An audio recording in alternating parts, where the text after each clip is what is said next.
Hey guys, Firum here, and today I'm going to be testing what is, in my opinion, one of the most perfect cars in Asphalt 9, the Huracan Evo Spyder. I have 5-starred mine after spending like 12,000 tokens on Lambo packs, and I have upgraded mostly everything except for some on handling, which brings me to a rank of 3751. Now I do have the maximum speed on this tune. And I can say that even without those extra handling upgrades, this thing drives like a dream. It is definitely one of the most perfect driving cars in the entire game, and definitely one of my favorites overall to drive. This first race is on the Caribbean against 3 Acuras, 2 Aventador Js, and an Apollo N, and a Koenigsegg Regera. So yeah, we've got a lot of good competition in this race for sure. So what exactly is it about this car that makes it so good? Well, if you've driven the Corvette Grand Sport, you can get a good idea of how this car is. It doesn't have quite as good of drifting radius, but pretty much everything else is as good, if not better, than the Corvette. It's got a higher top speed,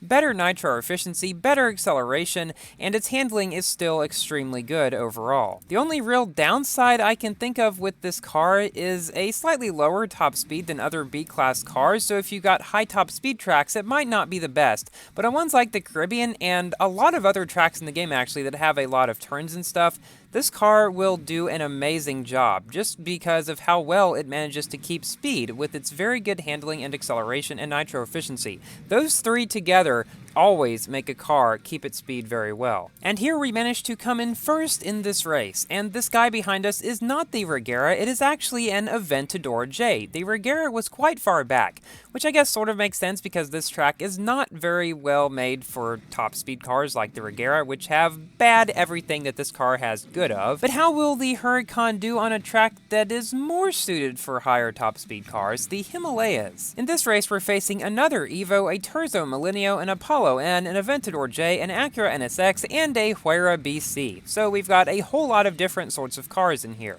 Now, the Terzo Millennio, as you probably saw from my previous video, can go quite a bit faster than this car. At 3 stars, which is what I have the Terzo at, it can go 249 miles per hour, which is a good 28-ish miles per hour faster than this Evo can go. And I've heard that at 5 stars, the Terzo can actually go 257 miles per hour. So yeah, definitely no slouch in the speed department. But here we've got this Huayra BC, whom I hit with my shockwave and then knocked them down. The Huayra BC has actually been confirmed to be better than the Porsche 918, so that will be probably in the next best and worst cars in each class video. The more tests that people do with different cars in the game at higher stars and stuff like that, the more accurate these lists will become. So here we're coming up to the end of this race. This car's stellar. Nitro gets us across the ice and snow field whatchamacallit thingy with no problem, and we take the victory. With the Terzo right behind us in second place, the Aventador J in third, and an Apollo N in fourth. By the way, the 8 races in this video are all sequential races recorded in the current Elite Limited series. And I'm currently in Elite League. No, it's not the same as Elite League from Asphalt 8. It's basically the same as Platinum League in the Classic series, just renamed. And it is a Rush series also, apparently. I know I've spoken out a lot against Rush series in the past because they're definitely not the most competitive sorts of seasons, because basically you play more and then that's how you get to a higher rating and stuff like that. So it's not really all that skill-based.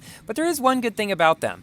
It's less stressful when playing in them, because if you have some sort of issue which makes you come in last or close to it, you're really not going to take too much of a hit for it. So they're kind of nice to have occasionally, to have a bit of a break. Now, the Classic series is not Rush, which makes sense since it lasts for 28 days or whatever, and I'm glad of that.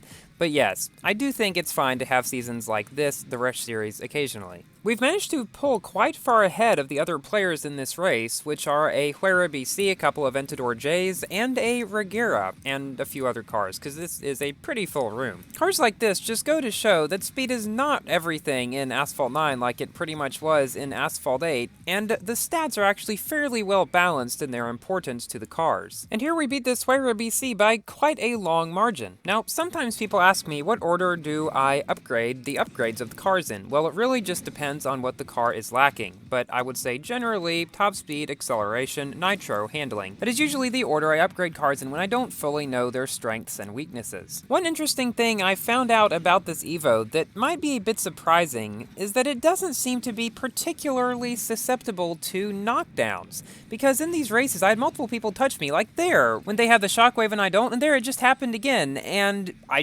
don't get knocked down. That happened multiple times throughout this video, and I'm just wondering why exactly. I'm not really sure, but that, along with all the other good stuff about this car, just really makes it great fun to drive, and it's very reliable for multiplayer. The car behind us right now is an Aventador J, which is a bit faster than us, maybe 5 to 10-ish miles per hour. And here's one reason why the Huracan may really be better than the Corvette Grand Sport for multiplayer, because if I was in the Grand Sport in this case, I would be going 5 to 10 miles per hour slower than I am now. Now on a track like Rome, such as this one, which is very handling based, that speed difference might not matter so much, but when you're talking a track like Scotland or Himalayas or something like that, it could make a pretty big difference. So if you like the Corvette, this is basically a version of it with faster speed, and therefore you'll be able to compete even better on those top speed tracks. We beat that Aventador J, who beat the Huayra, who in turn beat a whole bunch of other Evos. Now for a race on US Midwest against another similarly ranked Huracan. Now this track, US Midwest, is a pretty good track for the Huracan Evo, because it's one of those tracks that has a lot of sections with curves and all that sort of thing, so this should definitely be interesting. Here, this other Huracan passes us, somehow he doesn't knock us down when he lands on us, and then we're able to shockwave back up to speed, and then on the jump somehow pass him, not exactly sure how, and then we land with shockwave. The reason I did shockwave upon landing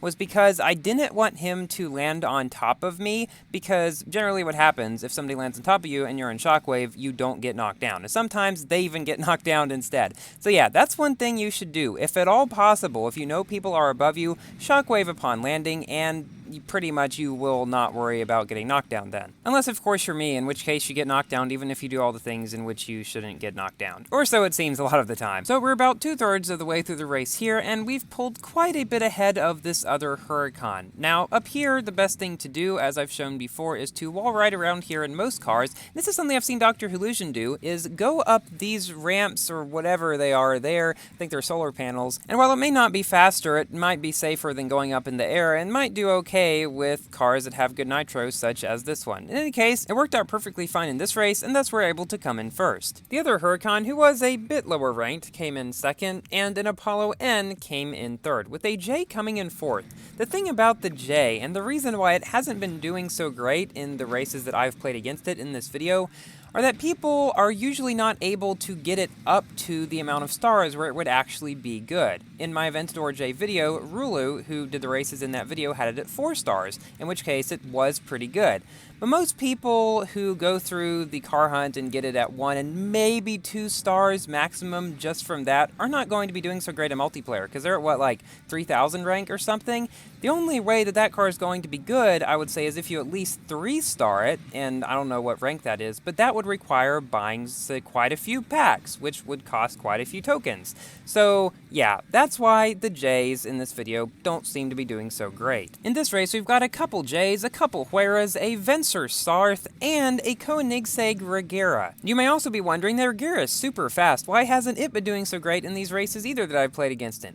Well, the ones that I've played against have mostly been at lower stars, where the Regera it's kind of hard to drive, and even though it's fast, you gotta get up to that speed, which is difficult. So here we reach 2,000 rating, coming in first, and in this next race we see, well, a bit more competition. We've got a Huayra BC at 3,900 rank. The Huayra BC is kind of like the Huracan of Class A. It's got really good stats all around.